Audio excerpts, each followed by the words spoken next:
भावी शुभेच्छा द्यायच्या.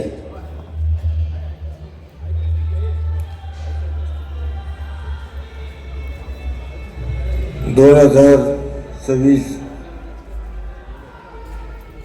होत असताना नामनिर्देश पत्र भरणे, उमेदवारी डिक्लेअर करणे, पक्षांच्या लढाया, कोणी कोणच्यात घुसायचं कोणी कोणच्यात घुसायचं ते आता काही कळत नाही.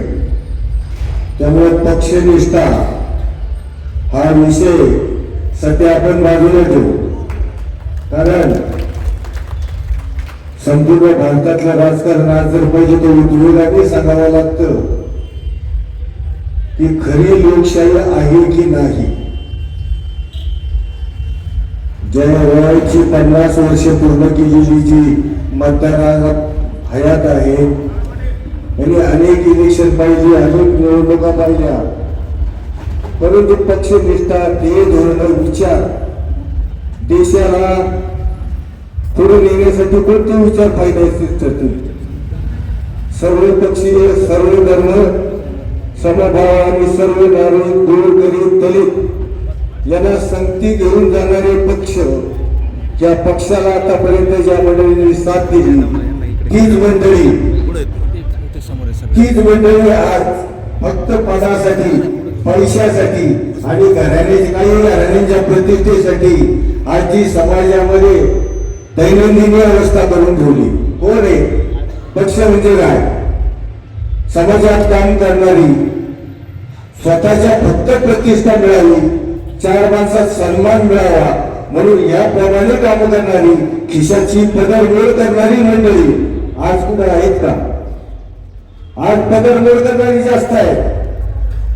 पूर्वीचा काळ मला तर कटारवाडीला प्रचार करणारी मंडळी, पण त्या काळामध्ये 2 टायमाचं अन्न मिळत नव्हतं तरी तालुक्यावर कटारगाडीनं पायी फिरून प्रचार करणारी प्रजा समाजवादी असतील, कम्युनिस्ट असतील, काँग्रेस पक्षाची मंडळी असतील, ज्यांनी देशाला स्वतंत्र दिलं, ही मंडळी त्यावेळेला कोणत्या प्रकारचा प्रचार करीत होती आणि मतदार काय विचार करीत होता? आजचा मतदार काय विचार करतोय? आमची नेते मंडळी काय करतात याच्याकडे जरा बारकाईने लक्ष द्यायची वेळ आली. असो, बोलण्यासारखं भरपूर आहे, ही एक टीका आहे. कारण आमच्यासारख्या ज्येष्ठांना या गोष्टी आता सहन होत नाही. त्यामुळे या इलेक्शन मध्ये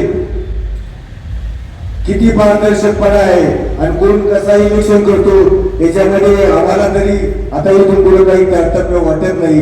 कारण लोकशाही जिवंत ठेवायची असेल तर बाबासाहेब आंबेडकरांचे विचार यापुढे प्रत्येकाला, तरुणांना माझी विनंती की ते विचार यापुढेही पुढे गेले पाहिजे. आपल्या गावातून आजी उमेदवारी शिवसेने पक्षाकडून जयसिंग यांना झालेली आहे, जाहीर झालेली आहे.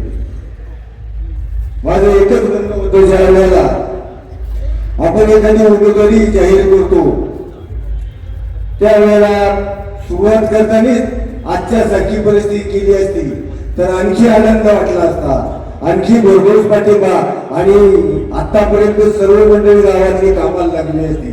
थोडासा उशीर झाला आहे, हरकत नाही, पण प्रत्येकाने मगाशी गुरुजींनी सांगितल्याप्रमाणे जर प्रयत्न केला तर आपल्याला अशक्य काहीच नाही. पिंपरी पेंढारच्या बाबतीत जर पाहिलं, पाठीमागच्या वेळेला जयसिंगराव उभे होते, सर्वांना इतिहास असेल, त्यावेळेलाही मी आमच्यासाठी काँग्रेस पक्षाची निष्ठा असणारी मंडळी सुद्धा एक गावचा उमेदवार म्हणून त्यांच्या पाठीशी खंबीरपणे उभे राहिली याची साक्षी पिंपरी पेंढार आहे. त्यावेळेला नैनाताई यांनी शिबिर भरवले होते. त्यांच्या प्रत्येक सभेमध्ये माझ्यासारख्या भाग्य वक्त्यांनी 2 शब्द बोललोय, परंतु किरकोळ गोष्टीमुळं नैनाताई जरी निवडून आल्या तरी आपल्या देशाला थोड्या मतावरून जे अपयश आलं त्यामधल्या टोळीमधला मी माणूस आहे. परंतु गावचा अभिमान आजपर्यंतच्या राजकारणात गाव पातळीवर आम्ही कसे बघत असू, पण ज्या वेळा तालुका पातळीवर विषय येतो त्यावेळेला तुमचे वेटेकर सर असू किंवा जयसिंग सारखी कोणी असू, आणि ज्या वेळेला तालुका पातळीवर मंडळी जातात त्यावेळेला आम्ही सदैव गाव म्हणून त्यांना पाठिंबा दिलेला आहे. एवढंच या वेळेला आवर्जून सांगतो नाही, आपणही या वेळेला सर्वांनी एकजुटीनं जयसिंगरावच्या पाठीशी उभे राहून भरघोस मतांनी निवडून द्यावं असं आवाहन करून थांबतो. जय हिंद, जय महाराष्ट्र.